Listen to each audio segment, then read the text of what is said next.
1주택자 갈아타는 순서에 대해서 말씀드리도록 하겠습니다. 여러분의 MBTI는 뭔가요? 그러면 제 MBTI는 뭔 것 같으세요? IS 어쩌고저쩌고. 제 MBTI는 IPJI입니다. 그런 MBTI가 어딨어?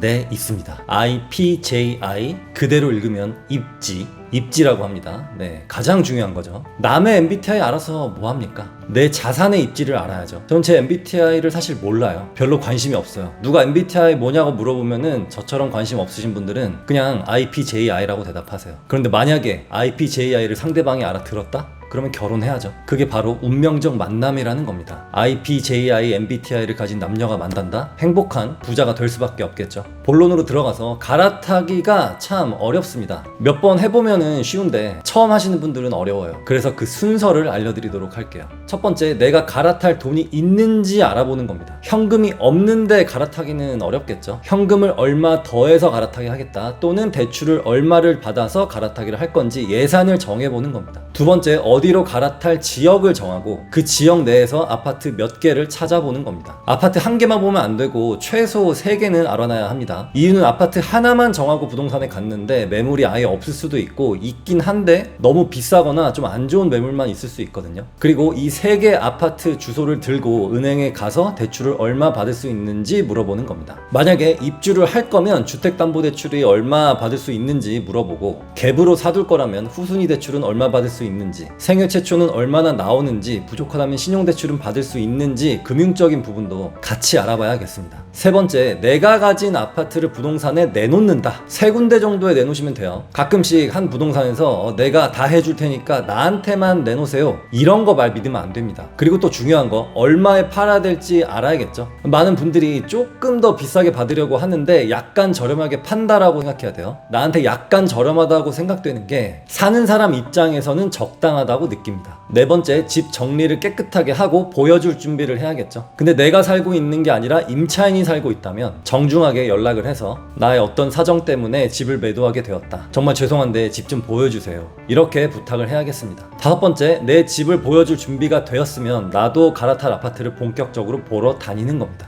봐둔 3개의 아파트를 보면서 어디가 로얄동이고 이 아파트는 어떤 장단점들이 있고 구축이라면 얼마나 수리를 해야 되고 이런 걸 알아야 되기 때문에 내부를 볼 수 있으면 많이 보세요. 층별로, 동별로 조망이나 일조권, 동선, 역과의 거리, 학교와의 거리가 다 다르고, 어떤 동은 복도식, 어떤 동은 계단식, 이렇게 다를 수 있기 때문에 매물을 좀 보러 다니세요. 여섯 번째, 현재 내 집을 마음에 들어하는 사람이 생겼다. 근데 그 사람이 1,000만원, 2,000만원 깎아달라고 한다? 그냥 깎아주세요. 그리고 그 사람한테 가계약금을 받으면 그때부터 나도 적극적으로 가계약금을 보낼 매물을 찾아야 합니다. 그리고 살 때 나도 협상을 해보는 겁니다. 대신에 집주인이 기분이 상하지 않을 정도만 해야 돼요. 그렇게 가격을 맞추고 오케이 하면은 가계약금을 나도 보내는 겁니다. 이때 가계약금을 받고 나서 내가 가계약금을 보내는 이 비어있는 시간 있죠. 이게 상승기라면 2주 안에 이루어져야 되고요. 보합기나 하락기라면 한 달 이내에 하면 좋겠습니다. 가끔씩 일단 팔고 시장을 지켜보다가 저렴해지면 사자 라고 하는 분들이 있는데, 갑자기 반등장이 오면은 원래 내가 가지고 있던 것보다 못한 것을 사게 될 가능성도 있습니다. 관용어로 낙동강 타조알이라고 하죠. 그렇게 가계약금을 받았고 나도 보냈다면 거의 성사된 겁니다. 여기서 틀어지는 경우가 간혹 있긴 한데 많지는 않아요. 그리고 내 물건에 매도 본 계약서를 쓸 날짜를 잡고 내가 살 매수 계약서를 쓸 날짜를 잡아야겠죠. 그 전에 내 물건을 살 사람에게 잔금은 언제 할 건지 물어보고 그 날짜를 받고 나서, 예를 들면 12월 15일로 잔금하고 싶어요 라고 했다면 내가 살 물건의 잔금도 12월 15일로 하겠다고 부동산 사장님께 알려줘야겠죠. 그래서 일단 구도로 잔금일을 맞추고 본 계약서를 씁니다. 본 계약 때 특약 같은 거 잘 확인하시고 잔금일도 잘 확인하시고 매도 계약, 매수 계약 하면 됩니다. 이게 일반적인 갈아타기의 절차예요. 그런데 내 매물이 안 팔린다, 나는 사고 싶은 게 있는데 안 팔려, 이럴 때 내 거 언젠가 팔리겠지 하고 미리 계약하면 안 돼요. 내 매물 사겠다는 사람한테 가계약금 받고 그리고 나서 나도 가계약금을 보내면 되겠습니다. 또 하나 팁, 내 집이 하락기 때도 거래가 잘 된다? 2021년 중반부터 2023년 초반까지 거래량이 꽤 있었다. 그러면 하락기 때 갈아타기 하는 게 더 좋고요. 이유는 상급지가 더 빠지는 절대 금액 자체가 크기 때문에 상급지와 내가 가지고 있는 것의 시세 차이가 줄어들기 때문입니다. 반대로 내 집은 2021년 중반부터 2023년 초까지 거래량이 거의 없었다? 그러면 하락기 기다리면 안 돼요. 다음 하락기 때도 또 안 팔릴 거거든요. 이럴 때는 매수세가 붙을 때 팔아야 합니다. 보통 상승기 때가 매수세가 잘 붙죠. 좀 이해가 가셨나요? 어려운 것 같지만 한번 해보면은 잘할 수 있고요. 그리고 우리가 이런 것을 원하는 게 사실은 경제적 자유를 위한 것인데, 그 경제적 자유를 원하시는 분들이 읽으면 좋은 책, 나의 돈 많은 고등학교 친구와 김 부장 이야기가 있겠습니다. 오늘은 여기까지. 감사합니다.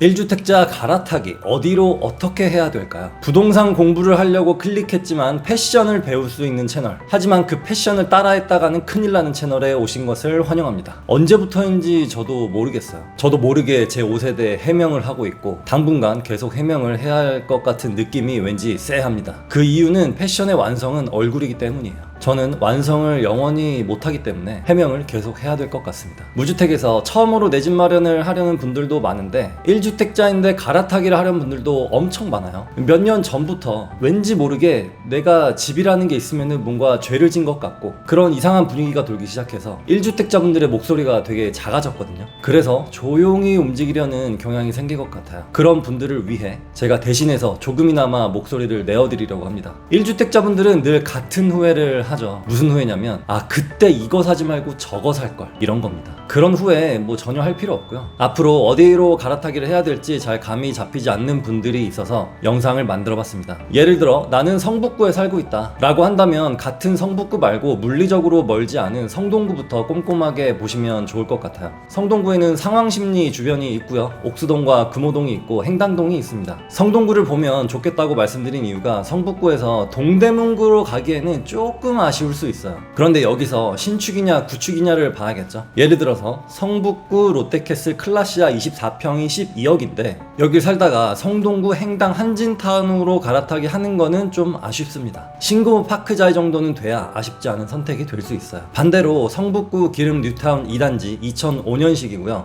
여기에서 행당 한진으로 갈아타는 건 괜찮습니다. 전에도 말씀드렸지만 애매한 갈아타기는 세금 낭비라고 했죠. 특히나 같은 단지 내에서는 갈아타기 하는 것은 정말 반대. 다른 케이스로 평촌, 수원, 수지에 살고 있어요 라는 분들은 일단 같은 경기도에서 갈아탈 만한 곳이 있는지 보는 건데요. 첫 번째로 분당인데 분당 내에서도 재건축이 될 법한 서현, 순회, 정자 이쪽과 비교적 신축 단지들로 이루어진 판교 보뜰마을 쪽을 보면 좋겠고요. 두 번째는 과천인데 과천의 최신축 단지들은 너무 비싸서 준신축 정도인 레미안 슈르 정도를 봐도 괜찮겠습니다. 그런데 여기가 조금 부담스럽다 하신 분들은 위례를 봐도 괜찮겠죠. 일단 물리적으로 좀 가까운 곳부터 볼 필요가 있다는 거예요. 나와 친숙한 곳, 그동안 몇 번 왔다 갔다 하면서 좀 익숙해졌던 곳부터 보면서 점차 범위를 늘려가면 되겠습니다. 괜히 나한테 익숙하지 않은 곳으로 갔다가 고민만 늘어나거나 혹시 실수로 덜컥 이상한 매물을 살 수도 있기 때문이에요. 하남시에 거주하고 있다 그러면 고덕동과 상일동을 먼저 보면 되겠고요. 일산에 거주하고 있다 그러면 서대문구 DMC나 3호선 독립문역부터 녹번역 사이에 있는 신축단지들을 보는 것도 좋겠고요. 그런데 일산에 거주하고 있는데 삼성이나 지축을 보면은 좀 아쉬운 선택이 될 수 있겠습니다. 나는 인천에 거주하고 있다 그러면은 인천 내에서 상급지인 송도나 아예 서울 쪽인 광명이나 신정동을 보면 좋겠고요. 나는 노원구나 도봉구에 거주하고 있다 이러면은 동대문구나 성동구 쪽을 같이 보면 좋겠죠. 나는 금천구나 구로구에 거주하고 있다 그러면 신길 뉴타운, 상도동, 당산 이쪽을 보면 좋겠습니다. 나는 용인에 있는 죽전이나 광주 이쪽에 거주하고 있다 이러면 역시 분당 메인을 보면 좋을 텐데 금액 차이가 너무 많이 난다면 구성남이나 하남 미사를 보는 것도 좋습니다. 안산에 거주하고 있다 그럼 역시 광명을 보면 좋겠고요. 남양주 쪽에 거주하고 있다 그럼 강동구를 보면 좋은데 강동에서도 금액이 꽤 차이가 나거든요. 고덕 상일동이 있는데요. 이쪽이 너무 비싸다면 암사 역사공원역 주변을 봐도 좋고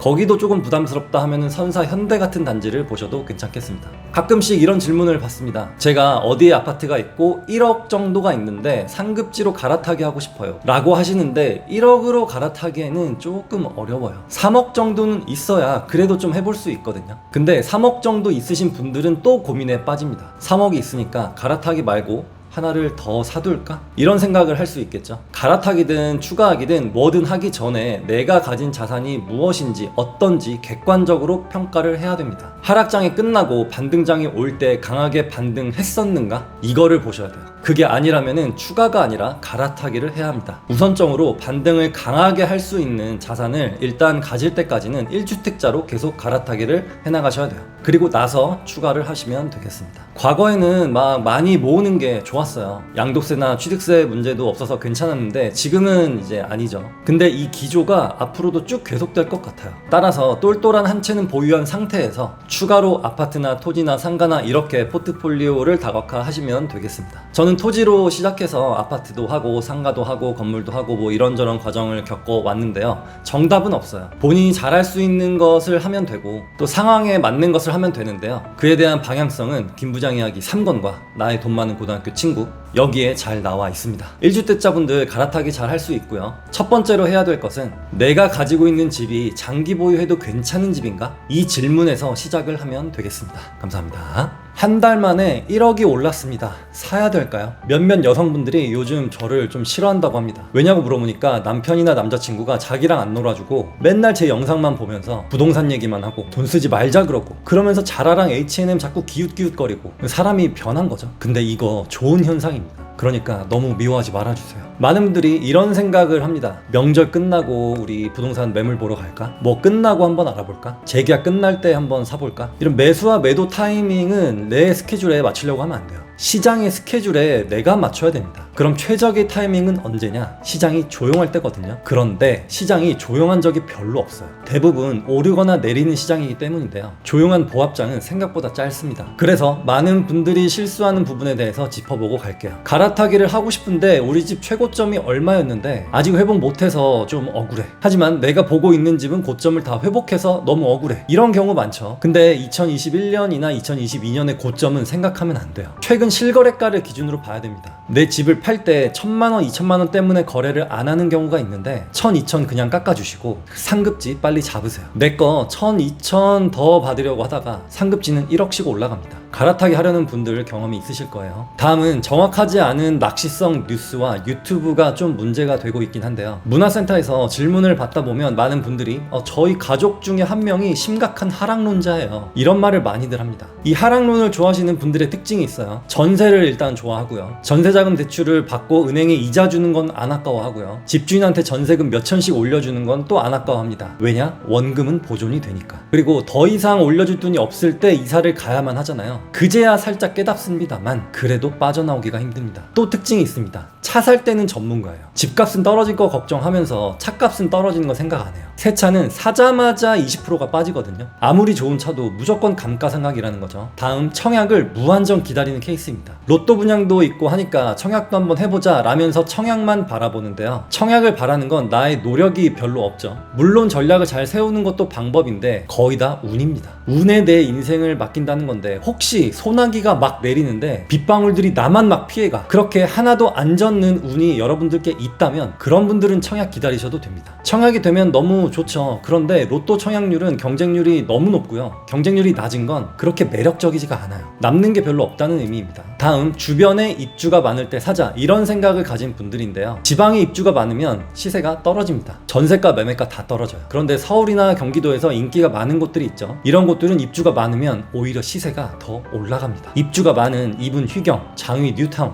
광명 뉴타운 이런 곳들은 계속 신도시로 바뀌고 있기 때문에 공급이 많으면 많을수록 그 지역이 더 깨끗해지고 좋아지면서 추가 매수세가 일어나게 됩니다. 이렇게 되면 시세가 더 오르겠죠. 예를 들어 둔촌 주공 입주할 때 시세가 확 떨어지지 않을까 생각할 수 있지만 전세가는 떨어질 수 있어요. 실제로 강동구 전세가가 높지 않거든요. 그런데 예전 영상에서도 둔촌 주공이 입주하면 고덕동, 상일동, 명일동을 대표하는 단지의 시세는 더 오를 가능성이 높다 라고 말씀드렸었죠. 다음 부동산이라는 것은 시간을 너무 재면 안 돼요. 시간보다는 어떤 물건을 살 것인가가 더 중요합니다. 아까 얘기 나왔던 강동구 예를 들어 볼게요. 고덕 그라시움이라는 단지가 있는데 2021년 8월에 최고가 15억 3천을 찍습니다. 그리고 2022년 12월에 9억 3천까지 내려가요. 6억이 떨어진 거죠. 그런데 현재 시세는 15억 4천입니다. 1년 반 만에 6억이 다시 올랐어요. 반대로 어떤 단지는 최고점 대비 정말 많이 떨어졌는데 감감무소식입니다. 이렇게 2023년 초 대비 반등을 많이 한 아파트는 또 하락장이 오고 그 다음에 반등장이 왔을 때 그만큼 회복을 또 금방 한다는 얘기거든요. 이런 거를 사면은 하락장을 맞이하더라도 안전하다는 거죠. 또 이런 곳들의 특징은 하락장 때도 거래가 잘 됩니다. 하락장 때 거래가 잘 되면 상급지로 갈아타기를 하기가 더 쉽겠죠. 같은 지역인데 어디는 많이 반등했고 어디는 잠잠한 경우가 많은데요. 너무 언제 살지를 고민하는 것보다는 어떤 것을 살지, 그리고 내 소득 대비 대출은 어느 정도가 적당한지 이거를 먼저 계산하고 무리하지 않는 선에서 가장 좋은 걸 사는 게 맞습니다. 보통 좋은 것들이 더 오르는 경향이 있거든요. 우리 잘할 수 있고요. 조금 열심히 살아야 될 동력이 필요하시다면 나의 돈 많은 고등학교 친구와 나의 똑똑한 강아지 많은 관심 부탁드립니다.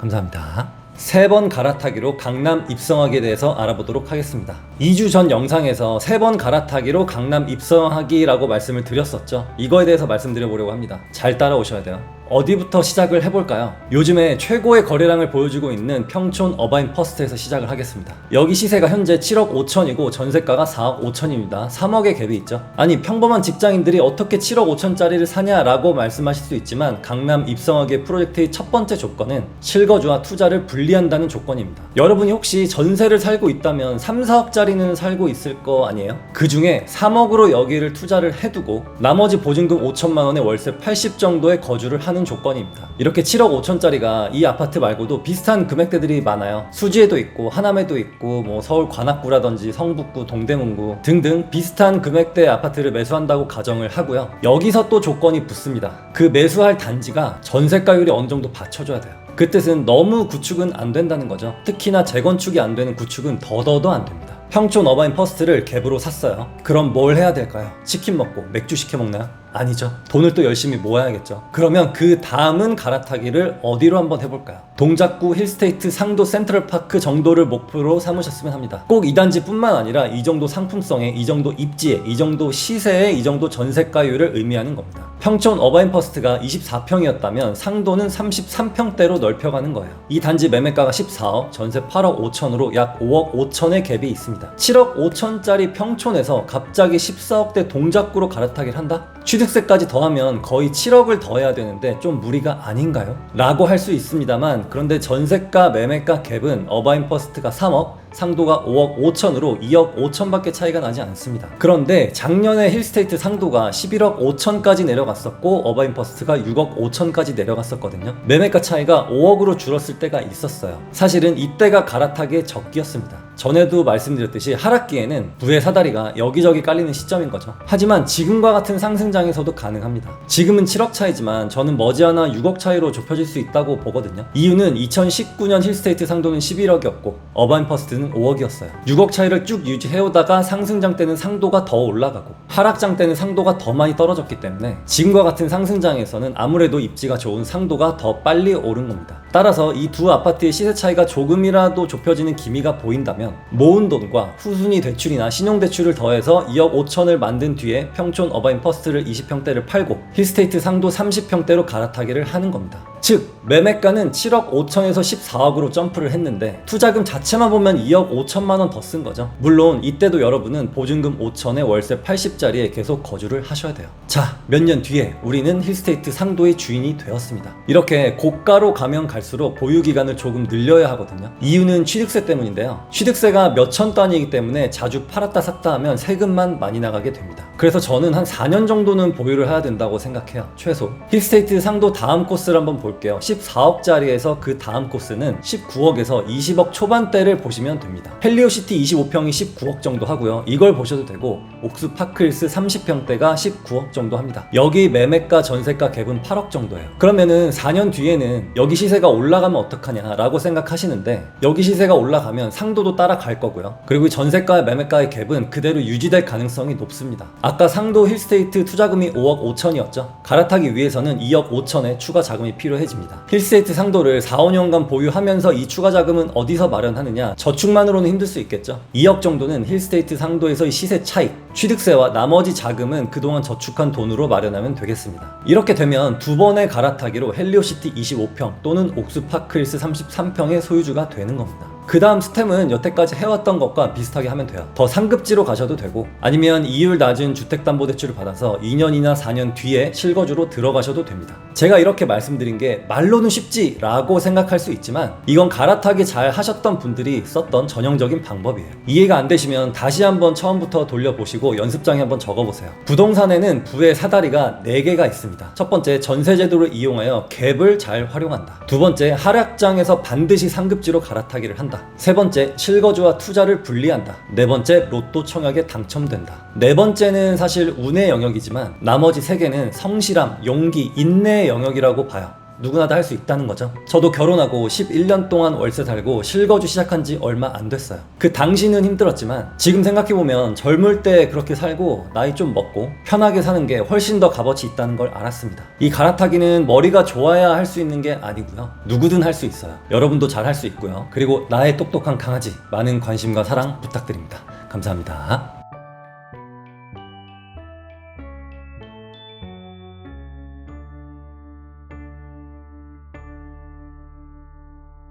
갈아타기를 하고 싶은데 못 팔고 계신 분들께 드리는 영상입니다. 내 집을 빨리 팔고 싶고 제값 받고 팔고 싶은데 안 팔리는 경우가 있습니다.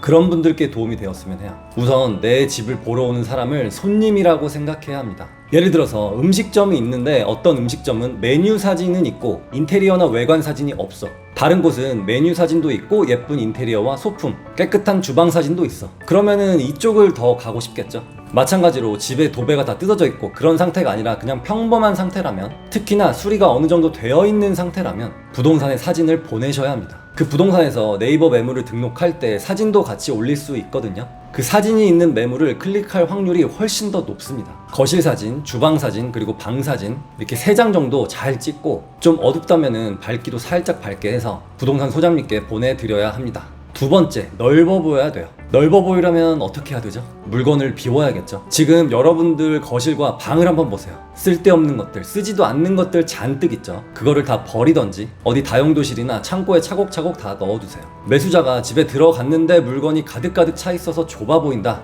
그러면 좀 답답해 할 겁니다. 좀 거래를 많이 해보신 분들은 그런 거 신경 안 쓰고 그냥 동이랑 층만 보고 사는데, 처음 사시는 분들, 초보분들은 이것저것 열심히 보고 매수를 하기 때문에 넓어 보이는 게 확실히 유리합니다. 세 번째, 음식점에 들어갔는데 지저분하면 먹기 싫죠? 그냥 나오고 싶죠? 똑같습니다. 집도 깨끗해야 되거든요. 지저분하면 일단 거기서 기분이 상해버려요. 내가 이렇게 살던 사람 집에 들어가서 산다고? 801호가 있고 802호가 매물로 나와 있어.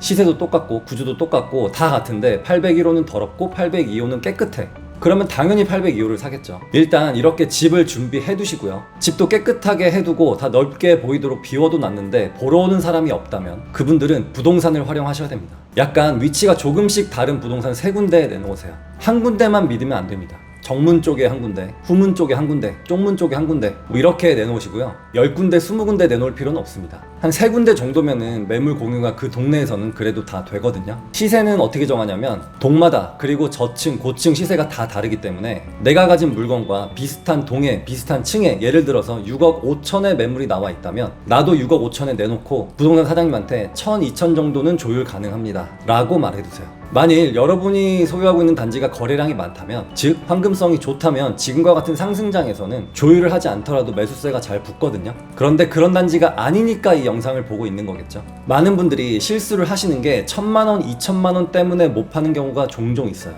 1,000만 원이면 내 월급의 몇 배인데 이러면서 팔 기회를 놓치는 거죠. 원래 팔 때는 조금 손해본다, 아깝다 이런 생각이 들고요. 살 때는 조금 비싸게 사는 것 같은 느낌이 들어요. 그리고 사고 나서 이거 말고 저거를 샀어야 됐나? 너무 비싸게 샀나? 이런 불안감을 가지시는 분들이 많은데 이거는 원래 그렇습니다. 어차피 지나간 과거니까 그거에 신경 쓰기보다는 앞으로 어떤 걸 잘 살 것인가에 대해 좀 더 집중하면 되고, 또 매수를 하고 나서는 다음 갈아타기는 언제 어떻게 어디에 할 것인가 이거에만 집중하면 됩니다. 부동산에 사진도 보냈고 시세도 저렴하게 내놨고 집도 엄청 깨끗하게 해놨는데 아무도 보러 오는 사람이 없다, 또는 보러 오는 사람들은 있는데 계약하자는 소식이 없다면 너무 금액이 높지는 않은지 한번 체크해 보시고요. 금액도 최저가다 그러면 마지막 수단을 활용해야 합니다. 바로 중개수수료를 활용하는 방법인데요. 100만 원을 더 드리겠다, 2배로 드리겠다, 이렇게 중개수수료를 올리는 방법을 쓰는 겁니다. 공인중개사는 말 그대로 중개인이죠. 수수료를 받는 게 주 수입원이기 때문에 수수료가 높은 거에 더 끌릴 수밖에 없습니다. 한 건으로 두 건의 수수료를 받을 수 있다면 당연히 더 많이 추천도 하시고 첫 번째로 소개도 시켜주겠죠. 정리, 내 아파트가 평소에 거래량이 많은 단지라면 이런 수고를 안 해도 됩니다. 그래서 황금성이라는 게 중요하고요. 여러분들이 조금 손해보는 느낌이 들더라도 매수세가 붙으면 과감하게 매도를 하시고요. 더 좋은 걸 잘 사면 됩니다. 잘할 수 있죠. 그리고 나의 똑똑한 강아지 많은 사랑과 관심 부탁드립니다.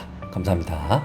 내 집값만 안 오르는 이유가 과연 뭘까요? 저쪽에 있는 아파트는 잘 오르는데 내 아파트는 왜 안 오를까요? 이상하죠? 몇 가지 이유가 있습니다. 첫 번째, 우리는 항상 내가 가지고 있는 것보다 더 좋은 것만 봅니다. 더 좋은 건 더 많이 올라있죠. 그럼 후회하죠. 아, 그때 저거 살걸. 아, 고민 많이 하다가 이거 산 건데. 이러면서 후회를 합니다. 내가 갔다 온 군대는 엄청 길게 느껴지는데 연예인이나 지인이 군대를 갔다 왔다고 하면은 벌써 제대했어? 이러죠. 마찬가지로 내 아파트는 많이 올라도 아, 더 올라라 더 올라라 왜 이거밖에 안 올라? 이러면서 남의 아파트가 오르면은 벌써 저만큼 올랐어? 좋겠다 이럽니다. 이런 비교 심리 때문에 내 거는 늘 덜 올라 보일 수밖에 없어요. 두 번째, 진짜로 안 올랐을 가능성인데요. 제가 이건 다른 채널에서도 말씀을 많이 드렸었는데 2023년 1월 대비 거의 안 올랐다? 그래프 우상향이 아니라 납작하다면 이건 투자 가치가 떨어지는 겁니다. 최소 이 정도 기울기는 되어야 돼요. 스키자 중급자 코스 정도 되죠. 이거보다 경사도가 더 급한 걸 보여드리자면 이거는 스키장 최상급자 코스입니다. 그럼 여기서 질문, 최근에 너무 많이 상승을 해서 전고점에 도달한 것과 최근에 거의 상승을 안 해서 최고가 대비 많이 떨어져 있는 것, 뭐가 더 나을까요?